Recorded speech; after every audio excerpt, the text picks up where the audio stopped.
धीरज धर्म मित्र अरुणारी आपद काल पर रखिए। सिग्नल दिया है कि तेजस्वी के लिए कहीं ना कहीं एक खतरे की घंटी है।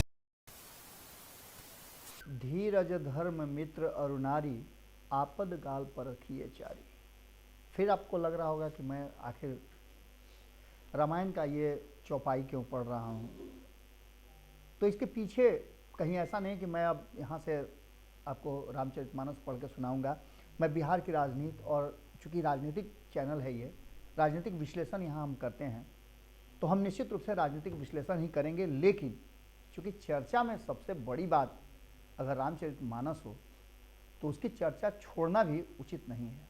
आपकी भावनाएं आहत हुई हैं कि नहीं हुई हैं, आप राष्ट्रीय जनता दल के समर्थक हैं, इस नाते आपने प्रोफेसर चंद्रशेखर के बयान को चुपचाप सुन लिया है, या फिर जगदानंद की तरह पार्टी के प्रदेश अध्यक्ष होने के कारण उसका सपोर्ट किया है, या फिर हिंदुत्व और हिंदू धर्म के नाते और दुनिया भर में जिस रामचरितमानस की चर्चा होती है, लोग आत्मसात करते हैं, उस तरह से आप शिवानंद तिवारी के साथ खड़े हैं। ये सवाल आप पर हम छोड़ करके जाते हैं, लेकिन उससे बड़ा सवाल यह है कि इस पूरे मामले ने बिहार सहित देश की राजनीति को हिला दिया है। आपके जो सबसे करीब धर्म है, आपके धार्मिक ग्रंथ हैं, उस पर आरोप प्रत्यारोप और उस पर नुक्स निकालना, निश्चित रूप से लिखी गई बातों में आपकी मत भिन्नता हो सकती है, चीज़ें बदल सकती हैं, आप अपने हिसाब से उसकी व्याख्या कर सकते हैं, लेकिन उस पर आघात पहुंचाने का आपको हक नहीं है। किसी भी धर्म और किसी भी शास्त्र में ऐसा नहीं लिखा है। उस धर्म के लिए बैठ करके, या आप मंत्री हैं, शिक्षा मंत्री हैं, तो आप उसको अपने पाठ्यक्रम से निकाल दीजिए, आप उसको बैन कर दीजिए, बाद में देखा जाएगा जो होगा सो। भारतीय जनता पार्टी ने धारा 370 हटा दिया, 35 से हटा दिया, सदन से उसकी कार्रवाई हुई, सभी लोगों ने उसका समर्थन किया, हट गया। वैसे ही अगर आपको लगता है कि रामचरितमानस से इस देश को घाटा हो रहा है, दुनिया को घाटा हो रहा है, तो आप उसके लिए सदन में ले आइए और इस ग्रंथ को ही बैन कर दीजिए। लेकिन खैर, इन सब बातों पे मैं नहीं जाऊंगा। मैं बिहार की राजनीति का एक और पहलू आपको बताने जा रहा हूं, जो कहीं ना कहीं इशारा कर रहा है कि इतिहास खुद को दोहराता है। एक बार फिर से नीतीश कुमार और छोटे मोदी यानी सुशील मोदी में संवाद शुरू हो गया है।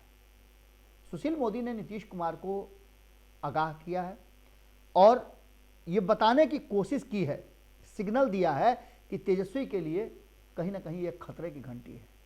इससे पहले भी आपको याद होगा, जब पूरी मजबूती के साथ ये कह करके नीतीश कुमार ने महागठबंधन का दामन थामा था कि मिट्टी में मिल जाएंगे, भाजपा के साथ नहीं जाएंगे, पलट गए थे। इस बार तो ये सब बातें भी नहीं हुई है।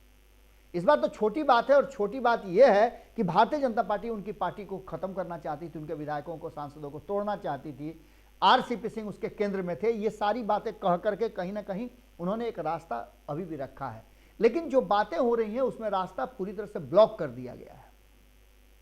नीतीश कुमार की एंट्री नहीं होगी, लेकिन रास्ते कई हैं।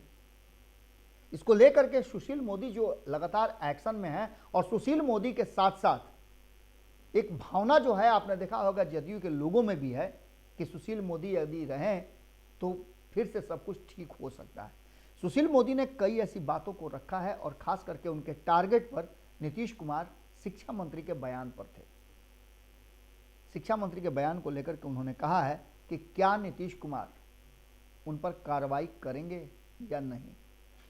यह फैसला नीतीश कुमार को लेना है। और इतना ही नहीं, सुशील मोदी ने स्पष्ट कहा है कि क्या जदयू और तेजस्वी यादव से उन्हें बर्खास्त करने की, यानी कि प्रोफेसर चंद्रशेखर को जो शिक्षा मंत्री उन्हें बाहर करने की, उन्हें बर्खास्त करने की आप बात कहेंगे, आदेश देंगे या नहीं देंगे।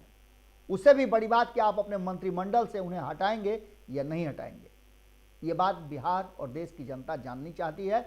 और इसके साथ साथ और भी कई सवाल हैं जिसको लेकर के नीतीश कुमार से पूछा है सुशील मोदी ने।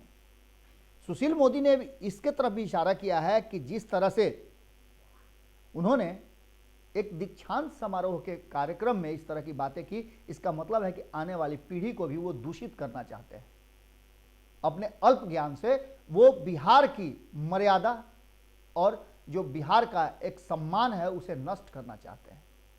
इस बिहार की धरती ने बहुत कुछ दिया है। इतना ही नहीं, सुशील मोदी नीतीश कुमार को एक तरह से समझिए तो दबाव देकर के ये पूछना चाहते हैं कि क्या आप हिंदू हैं, और अगर हिंदू हैं तो फिर मानस विरोधी कैसे हो सकते हैं। सबसे बड़ी बात है कि इस पूरे विषय पर जब नीतीश कुमार से सवाल पूछा जा रहा है तो उन्होंने कहा मीडिया के सामने कि मुझे अभी तक नहीं पता है, जबकि उनकी पार्टी में कहा जा रहा है कि आग की खेती हो रही है। उनकी पार्टी के कई नेताओं ने, कई वरिष्ठ नेताओं ने जो नीतीश कुमार के इर्द गिर्द रहते हैं, आपको याद होगा हमने कहा था कि जिस तरह से अशोक चौधरी बयान दे रहे हैं, जितना तल्ख उनके तेवर हैं और भाषा में जो उनकी गर्मी है, वो बता रही है कि भले ही चेहरा उनका हो, मुख उनका हो, लेकिन शब्द नीतीश कुमार के हैं। नीतीश कुमार सीधे तौर पे कार्रवाई करने के मूड में नहीं है। उन्होंने कहा कि मुझे नहीं पता है, लेकिन सुशील मोदी जब उनसे सीधी बात कर रहे हैं तो उन्हें पता होना चाहिए। और एक एक चीज़ों को उद्धृत करते हुए उन्होंने कहा है कि क्या प्रोफेसर चंद्रशेखर जो आपके कैबिनेट के शिक्षा मंत्री हैं, उनसे सिर्फ माफ़ी मंगवाने का इरादा है या फिर उन्हें हटाने का भी आपने सोचा है। ये सवाल का जवाब बिहार और देश की जनता जानना चाहती है। इस पूरे मामले को लेकर के उन्होंने कहा है कि संवैधानिक पद पर रहने वाला व्यक्ति इस तरह के हल्के बयान और समाज को बांटने वाला बयान कैसे दे सकता है। आप लंबे समय तक हमारे साथ रहे हैं। कई ऐसे मुद्दे हैं जिन मुद्दों को लेकर के हमारी आपस में सहमति नहीं थी, उन मुद्दों को हमने ठंडे बस्ते में डाल दिया था।